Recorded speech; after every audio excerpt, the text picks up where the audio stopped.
All right. Well, Austin, thank you so much for coming on the show today. I appreciate it. Hey, thanks for having me. So for those that might not know you, there may be a few here in the Cruces area. Tell us who you are and what do you do? Hey, my name is Austin, no doubt Trout. I'm a professional boxer, commentator, actor, activator. Uh, I try to do it all. I'm husband, father, son, neighbor, homie, lover, and friend. Awesome. Right on, man. And you're a business owner in Las Cruces too, right? That is right. That's right. Tell us I have, business. New Mexico Under Pressure. It's a veteran-owned business. My partner, Keith Calson, he is the veteran. Salute to him. Do pressure washing. We clean driveways, outside exteriors. Um, Anything you need scraped off, we can do it. I also run a Rock Steady Boxing. It's a Parkinson's boxing therapy. I know that's a mouthful, but what science has found out is that boxing and the act of course, the non-contact form actually reverses some symptoms and makes a better way of life for Parkinson patients. They also found out for dementia and just for getting old in general, but I'm only certified with the Parkinson's. So, Rocksteady Boxing Las Cruces is another business I have, and soon to come. I'm just doing all the paperwork and all the legwork, but Abraham Home Care is another business I'm getting started. I'm actually doing that with my mother, who's been a nurse her whole life. And what that business does is just gives you a choice of how to be taken care of. You don't have to get dumped off in the nursing home, and due to the situation now, that's probably the last thing you want your loved ones. So our agency pairs you up with caregivers and gets that care for your loved ones. Okay. So, athlete turning serial entrepreneur on us, huh? You got to figure something out. There's no 401k, unfortunately, for boxing. I mean, I have my own that I had to pay my own self, but, we got to figure out what to do because I can only fight for so long. Yeah. Yeah. All right. Well, tell us, what's going on in your fighting career? I know you're training for a fight right now. Yes, sir. Yes, sir. I have a fight February 6th in Chihuahua City, Mexico. I'm just trying to stay active. I'm 35 years old now.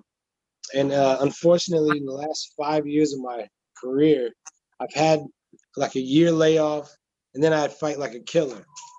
And if you know anything about boxing or just any sports in general, it's hard to take a year off and then come back and compete at the elite level. So I'm keeping myself active so that way when they try to put me in front of that killer, I'm gonna kill them.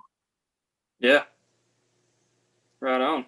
What's your normal training period for a fight? I like to have 6 weeks at least. 8 weeks would be ideal. 10 weeks, y'all don't need any more than that. Okay. Awesome. I've never done any boxing myself, but other than I guess once in a backyard, we threw on some gloves. I boxed, but once this COVID kind of gets under control, I'd love to give you lessons, man. We have a good gym. We can practice and learn some things, and I think everybody should get in a fight at least once. Yeah. Yep. I've always thought boxing was cool and the training for it. The only part of that I don't like is running, but I'm with you on that. I don't mind the jump rope and the boxing, and we got a heavy bag in the garage. Actually, nice. My wife for that for Christmas a couple of years ago. Nice. And I mean, I'm sure you've hit the bag and you just felt better before. Yeah. Right. So it's a form of therapy as well. I can't tell you how many times I've had a bad day and I just wailed on that bag and the day wasn't so bad anymore. Yeah, that's awesome. So where do you train when you're here in Cruces? I train at the Doñana Boxing Village, and that would be 1030 Elks, I want to say. It's right there by the Luckies. Just keep going down Elks all the way to Doñana. Big blue building on the left. Okay, cool. Shorties, that's what it's called. Not Lucky's, it's Shorties. Okay, gotcha. Cool. How'd you get into boxing? Well, man, you know, I was a fan. My mom was a fan. I like watching fights and things like that.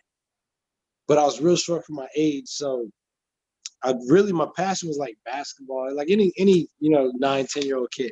Basketball, football, baseball, those were like my passions. But I was too small for basketball and football, So when I found out that boxing was available, I was like, oh well, you know what? That's a good one. Let me try that. And it was really love at first sight when I got in there. I remember I was like 10 years old, the Pal Gym right there in Solano. It was dusty and but it felt like a Rocky movie. Everybody was doing their own thing. It was like a chaotic orchestra of movement, and I loved it. Yeah, I like that Rocky, that real like gritty feel about going to the gym. Exactly. I fell in love with it. Rocky was one of my favorite movies too, growing up. Nice. So how long have you been boxing professionally, or when did you make that transition from amateur to pro? So I turned pro in 2005. God, that's 15, 16 years, going on 16 years ago. September 20th, 2005, I had made my pro debut right there in Albuquerque. And, that's when I started the professional journey. And I'll tell you what, I missed the amateurs. The amateurs were fun. It was for the spirit of competition. Just to be the best. You're not making any money. So in fact, you're losing money. You're spending money to get there. But it's all worth it because you prove that you're the best in your region, state, nation, world, continent, Yep. Cool. Over those 15 and a half years, how many fights have you had? I've compiled a record of 31 and 5, 31 wins, 5 losses, 1 draw, 18 wins coming by the way of knockout. February 6th, I'm looking to make that 32 and 5 with 19 wins coming by the way of knockout. I'm knocking this cat out. I've become a world champion. I've defended it successfully. I was able to fight around the world. I was able to fight world-class fighters. I was able to be a part of some fights that were the biggest in the world at that time. And I'm not done. I'm ready to do it again. I'm ready for another run. That's awesome, man. That's awesome. Great to have a hometown hero. Yeah, it's good to be here. That's awesome, man. Did you grow up in Las Cruces? Yes, sir. Went to Lynn Middle School, went to Cruces High and Mayfield. So, I was torn between the whole, Bulldog Trojan rivalry. And NMSU Aggies up. Gang, gang. There you go.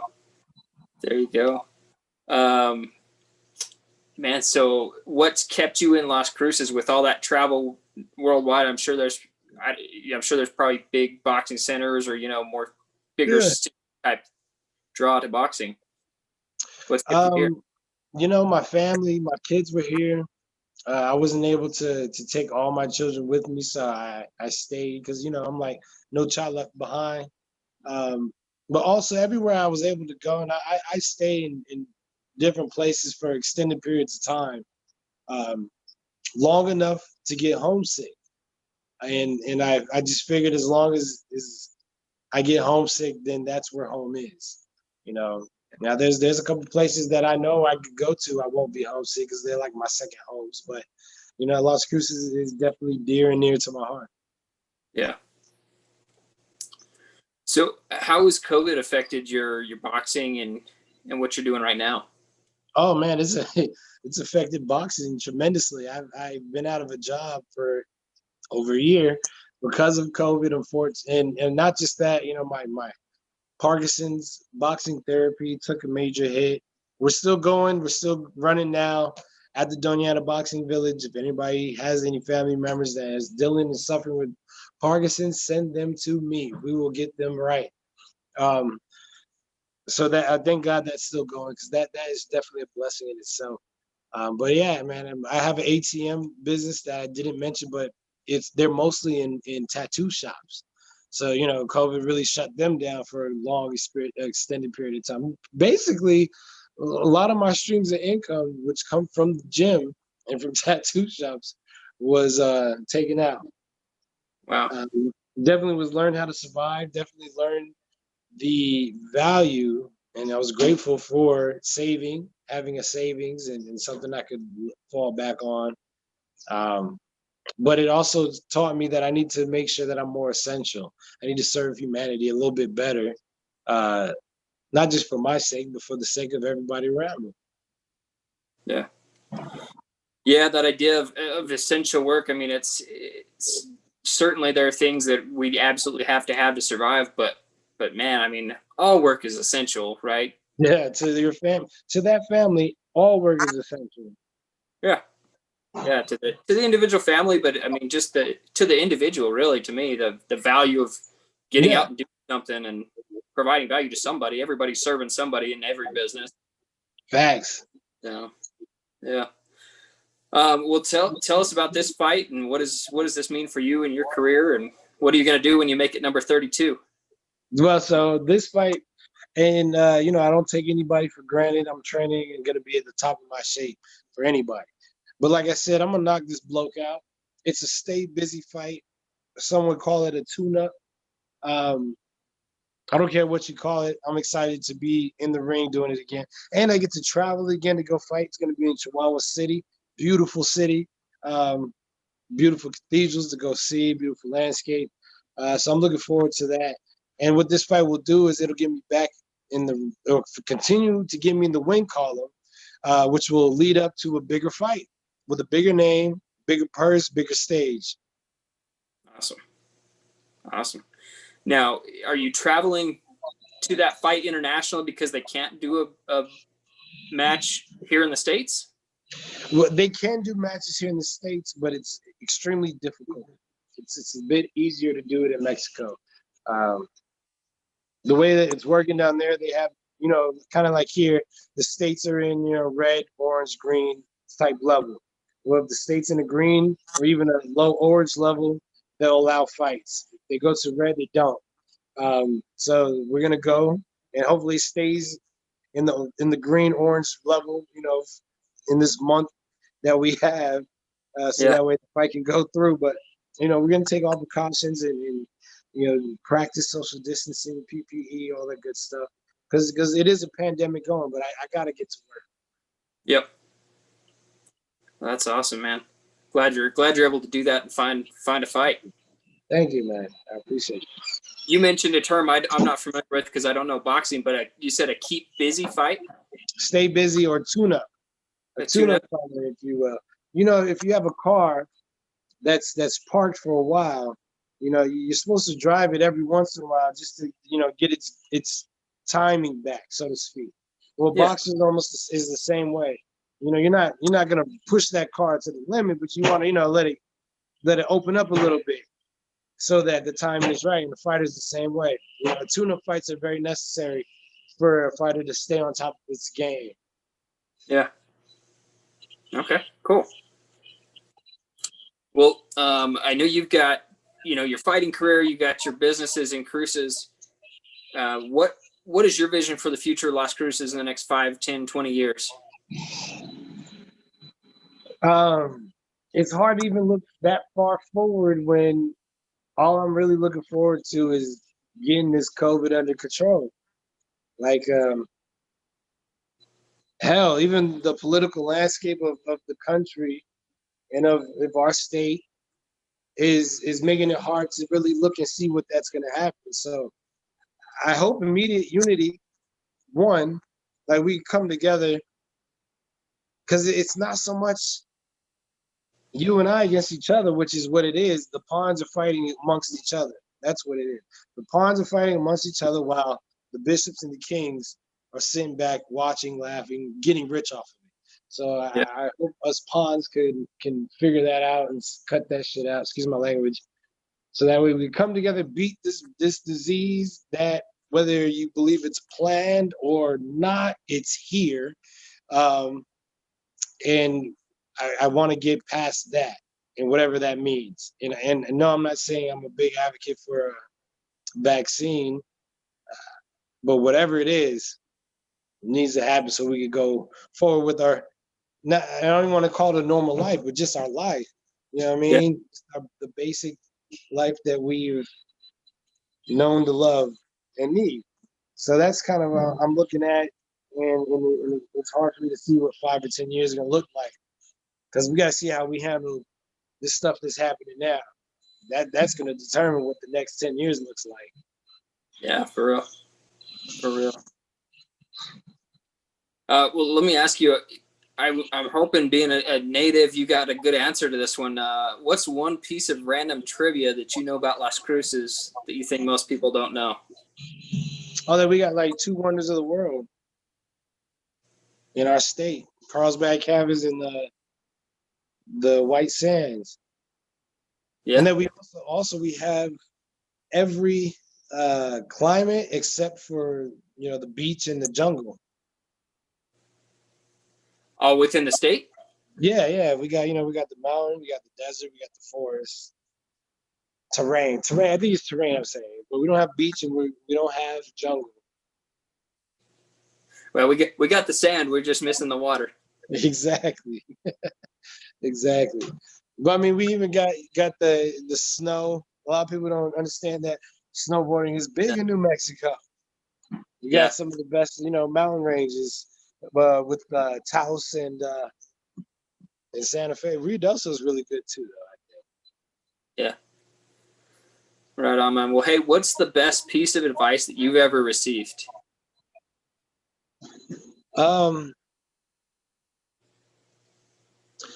Wisdom and discipline. It goes farther than money could ever take you. You can make more money with wisdom and discipline than you could with the free bag of $1 million. Wisdom and discipline. I like that. Yeah. Good, man. Awesome. Well, Austin, thank you so much. How can people get a hold of you or follow you? Follow me on Twitter, Instagram, and Facebook at No Doubt Trout. One word. At No Doubt Trout. Sure. All right, man. Well, good luck in Mexico. Go tear it up, man. Thank you, bro. I appreciate you. Here.